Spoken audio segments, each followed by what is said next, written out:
इंसान किस प्रकार एक भैंसी और धंधा बन जाता है, इस बात का अंदाजा इसी बात पर लगाया जा सकता है कि मात्र खाने में मीट ना मिलने पर एक महिला की गला काटकर हत्या कर दी गई। और वह महिला कोई और नहीं, खुद की पत्नी थी, और फिर अपनी सगी 3 बेटियों को भी बाल तक नोच डाले।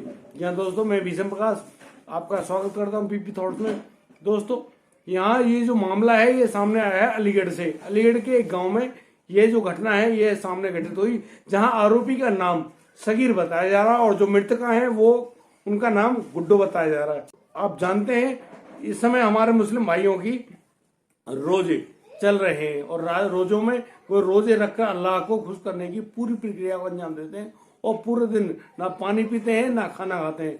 लेकिन जब शाम के समय यानी कि रात के समय जब तारावी की नमाज हो जाती है उसके बाद वो लोग खाना खाते हैं। दोस्तों जब गुड्डो अपने पति सगीर के लिए खाना बनाने में व्यस्त थी तो इसी मामले में अब सगीर खाना खाने के लिए जैसे ही घर आता है अपनी दुकान से तो वह उससे खाना मांगता है और यहाँ पर वह सिर्फ हरी सब्जी यानी कि जो घर में उपलब्ध थी वही देती है सगीर को खाने के लिए। और सगीर वह खाना देखकर उसका दिमाग ठनक जाता है। वह फिर यहाँ पर गुड्डो पर चिल्लाने लगता है और कहता है कि तुमने ये क्यों बनाया, तुमने मीट नहीं बना सकते यानी कि मांस नहीं बना सकते थे।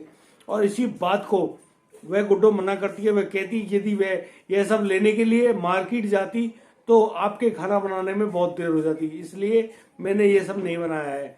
दोस्तों इसी बात पर जो आदमी है यानी कि सगीर है उसको बहुत ज्यादा गुस्सा आता है और वह इसी गुस्से में वहीं पर पास में रखी हुई छुरी को उठा लेता है और फिर ताबड़तोड़ उस गुड्डो की गर्दन पर हमला कर देता है। और जब उसकी गर्दन पर वह चाकू गहराई से बैठ जाता है तो वहीं मौके पर ही गुड्डो की मौत हो जाती है। इस पूरी घटना को उसकी तीनों बच्चियां देख रही थी क्योंकि सगीर को सिर्फ 3 बेटियां ही हैं और सगीर की 3 बेटियों के होने पर वो बेटी जब अपनी माँ को बचाने के लिए दौड़ पड़ी तो उन्होंने खून बहते हुए देखा।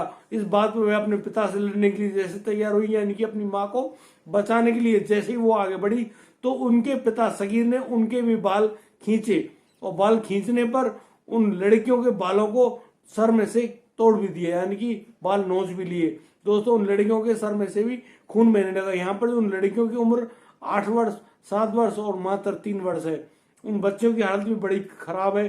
दोस्तों तब जाकर जब वहां शोर मचा तब जाकर पड़ोसी वहां इकट्ठे हुए और पड़ोसियों की दी गई सूचना पर पुलिस को हाल मौके पर ही बुलाया गया और पुलिस के आने पर ही इस घटना में और मुख्य जो दोषी है सगीर को गिरफ्तार कर लिया गया। अब वह जेल में सड़ेगा। आप रोजे रखते हैं अल्लाह को खुश करने के लिए, लेकिन यार एक दिन अगर आपको मीट नहीं मिला तो क्या आप किसी की जान ले लोगे? ये दरिंदगी क्यों दिखाते हो भैया? आप लोगों का ये जो तरीका है ये बेहद गलत है और अब तुम सदा जेल में रहोगे। यार तुमने किया क्या? अपने बच्चों के लिए अपने परिवार को ही झोंक दिया। अरे भैया खाना तुम्हें खाना है, आप खा लो, अपना रोजा खोलो, अपने अल्लाह को खुश करो, चैन से रहो, अमन से रहो। ये मरने मारने का तरीका ये कहाँ पर है? और रोजा जैसे पाक महीने में आप ये कर्म करते हो? क्या इन कर्मों से अल्लाह आपके खुश हो जाएंगे?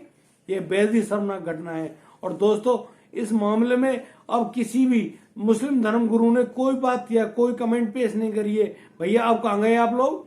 अरे कोई सामने आओ खुल के, उनको बताओ उन लोगों को कि आप लोग गलत कार्य कर रहे हो और इस प्रकार के यदि आप कार्य करेंगे तो अल्लाह आपसे खुश ना होकर नाराज होंगे, क्योंकि अल्लाह को भी ये बातें पसंद नहीं होती। किसी की जान लेना अच्छी बात नहीं है। अगर आपको हमारी वीडियो और दी गई जानकारी अच्छी लगी हो तो दोस्तों हमें लाइक करें, कमेंट करें, शेयर करें और हाँ सब्सक्राइब करना बिल्कुल मत भूलिएगा। फिर मिलता हूँ एक नई वीडियो में, तब तक के लिए बढ़िया रहें, बेहतर रहें, अपने परिवार का इसी प्रकार से ख्याल रखते रहें। जय हिंद, जय भारत।